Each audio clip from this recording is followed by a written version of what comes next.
طبعا هي كل قصيدة لها قصة. بس عندي كون اللي ببالي. اللي ببالك ايش حسبالكم؟ قصيدة ايش حسبالكم؟ ايش حسبالكم؟ أنا خريج كلية قانون جامعة الكوفة، عشت أقسام داخلية وحياة القسم الداخلي اللي عاشها مختلفة تماما، تجربة ثانية. هذا القسم الداخلي يمكن ما مطلق. القسم الداخلي يعني انه صديقك مجموعة من اصدقائك هم وياك تتعرف عليهم اول سنة من كل واحد من كل محافظة، يعيشون وياك التجربة انه مرات تاخذ ملابسه تلبسهن، تاخذ ملابسك، مرات صاحبك انت تفتح تجيب فلوسك تخلينا بمحفظته، لا ما يقول لك انطي الطبخ سوا، الاكل سوا، المواقف، الشقه، الضحك، المقالب اللي نسويها. يعني اخوه حقيقيه كانت. اللي صار يعني الله ضرب بنبور واحد يشكل الثاني. اي هاي والله هاي يعني هواي.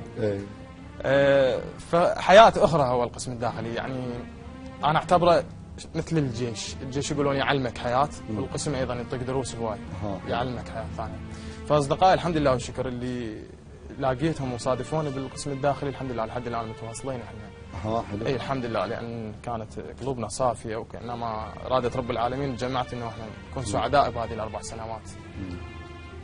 اضافه هي بالتخرج على فجاه وين كان الجو والهوسه هذه الموجوده، الفوضى والونس والضحك، ولا انت وحدك بالبيت وما تعرف شو تسوي وخريج وقاعد واكو ثقل على نفسك. مو صعبه يعني مو سهله 4 سنوات. يعني صاحبك وياك بالدوام، انت هسه اهلك تعوفهم تطلع عنهم، صاحبك وياك بالدوام ما ترجع للقسم ومن تطلع تريد يعني تتونس هو السوى منام اكل دوام كله. اجت هذه القصيده ببالي، بس بنفس الوقت مو بس هذا الموضوع، شكو فقد حياه عقيل العرد الترجم خلال بما فيهم يعني والدي الله يرحمه فراقه واحبه، يعني شكو انسان محتاج جميع الفقد. جميع الفقد. ايش قلت له؟ واحد قال منهم قال نسيتنا، قلت له ايش حسبالكم؟ فززك. اي قال نسيتنا الظاهر، قلت له ايش حسبالكم؟ فتره ونسينا العشره ياهو لقالكم. الله ايش حسبالكم؟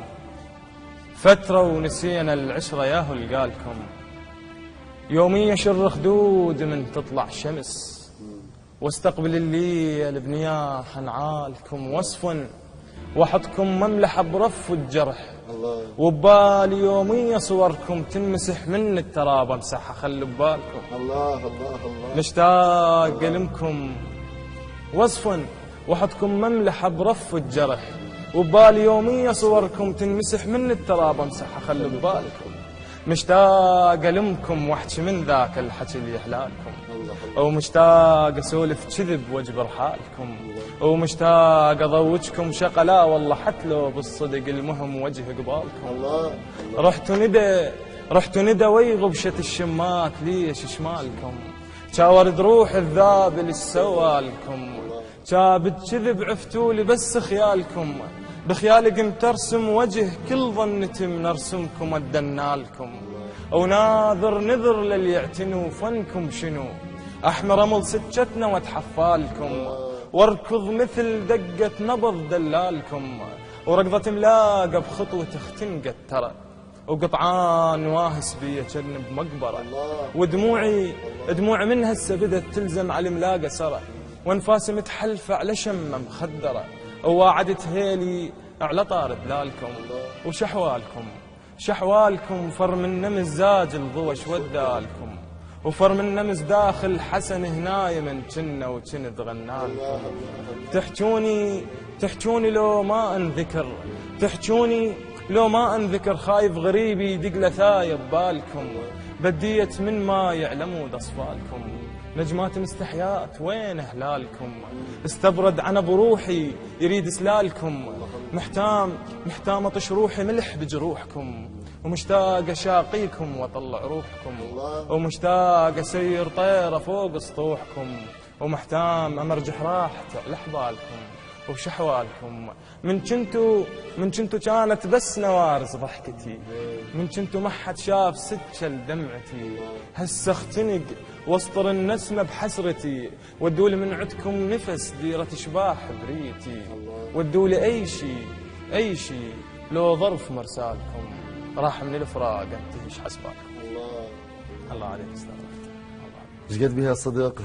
فدوى القلب. ايش قد بيها شعر. طبعا تشاورد روح الذاب اللي سوى لكم. هاي حاله كنت مخليها بالواتساب للامانه يعني. فدوى القلب. والقصيده كلش قريبه لروحي. اعتز بك.